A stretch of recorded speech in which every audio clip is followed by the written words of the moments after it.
Hello, everybody. I wanted to talk about something when it comes to health and how the mass media influences people to think certain things or do certain things. And I got to admit, I was deceived by this one as well. When I grew up, I was into weightlifting and going to the gym. I still am. I love the gym, but this idea of how much protein we actually need and where it comes from.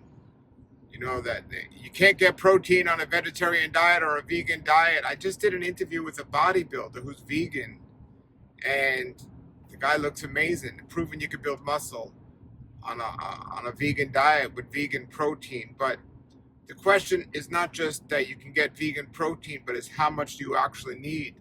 So I have a cousin who says he's gotten into working out, and he hired a trainer, and of course the trainer is going to teach him and tell him the whole protein thing. Oh, you need a lot of protein. You need to make sure you're getting a lot of protein.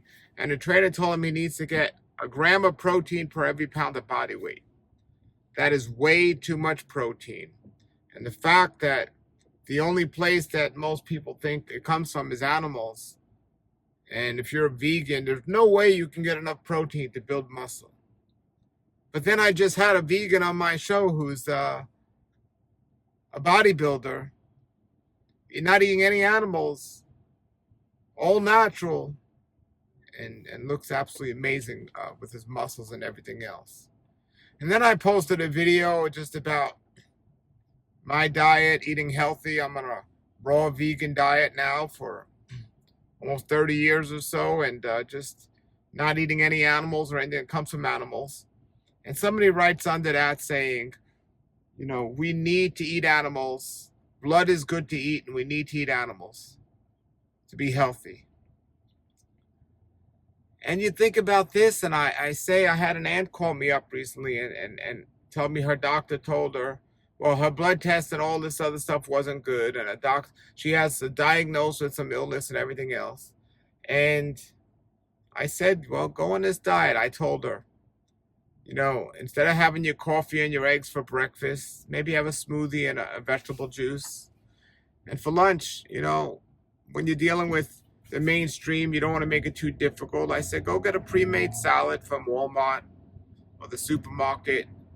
I'll send you a couple of salad dressing recipes with a blender. You could blend them up and just put it over that. And then, you know, we could talk about dinner, but, you know, keep it simple. So then I get a call from my cousin saying, well, my aunt said that, she should go on a vegan diet or a vegetarian diet, but she needs her protein. And so my aunt's questioning if what I'm telling her is true and whatever I'm telling her is right, because she got the ear of the main media and also my cousin telling her, oh, she needs her protein. And this is the kind of thing, and I called up Dr. Fred Bishy, who's been eating a vegan diet, a raw vegan diet for over 60 years. He's in his 90s. In his 90s. And I said to him, oh, my aunt, she's not feeling too great. How could I help her? What should I tell her?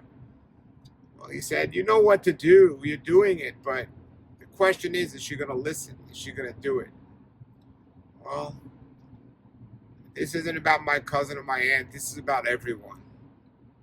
Whether it's my father or my brother or my friend or somebody you know.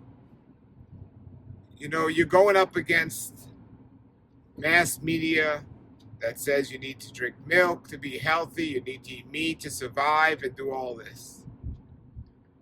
To get your protein and do all this. And what do you say? What do you do? So it's great. You sometimes you don't have to say anything. You just set an example by living. Look, I'm healthy and I'm not eating those things. Haven't eaten meat, and things like this for many, many years. I don't do beans and rice. I'm making it happen. Of course, if you eat a vegetarian diet with just noodles all day or dried fruit, that's not healthy. But I'm doing it, and it's successful. And I get my protein, and my blood works okay. But they just don't want to give up their meat. It's not about what the media is telling them. It's about they don't want to give up their meat. They're animals. They need to eat their animals because they're addicted to it, and all their other processed food, because all the chemicals and everything in it that is just convincing them that they need that, and appeasing to their fleshly desires for flesh and for chemicals. I'll give you just one more example. My dad eats this cereal called shredded wheat, and there's glyphosates in there that are from Roundup that cause cancer. So shredded wheat, you'd figure what's in it? It's just wheat that's shredded. What's so bad about that? But they're putting this chemical in there that causes cancer. So they have an alternative, healthy form of shredded wheat with a different name. I think it's called Wheat Sheds or something, from the health food store. So I said to my dad, I can give you the same exact cereal without the glyphosates, without the chemicals.